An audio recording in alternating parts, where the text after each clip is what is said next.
हमारे प्यारे मोहतरम मुअज़्ज़ज़ मुकर्रम हज़रत मौलाना मुफ्ती तारक मसऊद दामत बरकातुहुम, आपका एक क्लिप सुना। उसके अंदर आपने फरमाया कि मेरे यहाँ तस्बीह नमाज वाला अमल काबिल तरजीह नहीं है। हालांकि आपको लोगों को अमाल की दावत देनी चाहिए थी।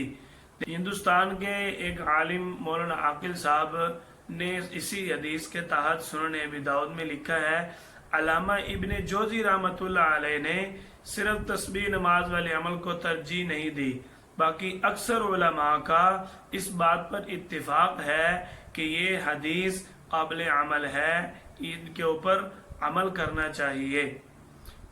आपने फरमाया था कि इस हदीस के बारे में इख्तलाफ है, इसलिए ये मेरे यहाँ काबिल अमल नहीं है। तो मैं ये आपसे गुजारिश करता हूँ कि अगर तामुल उम्मत को देखा जाए तो उसके अंदर भी इस अमल को तरजीह दी जा सकती है। अगर तलक्की बिल कबूल वाले ज़ाब्ते को देखा जाए तो फिर भी हमें इस अमल को तरजीह देनी चाहिए थी।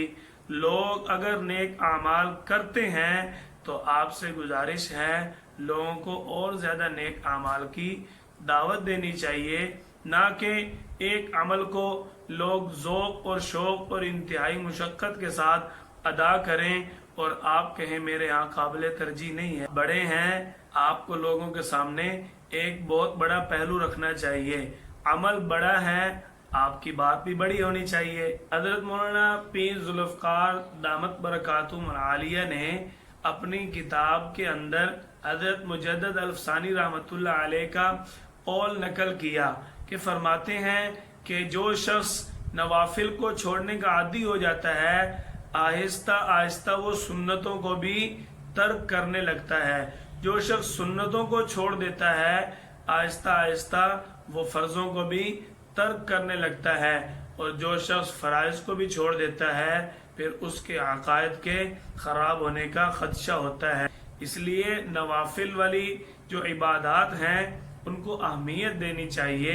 जो लोग नवाफिल का एहतमाम करते हैं उनका दिल नहीं तोड़ना चाहिए, उनको ज़्यादा से ज़्यादा और नेक अमाल की तरगीब देनी चाहिए।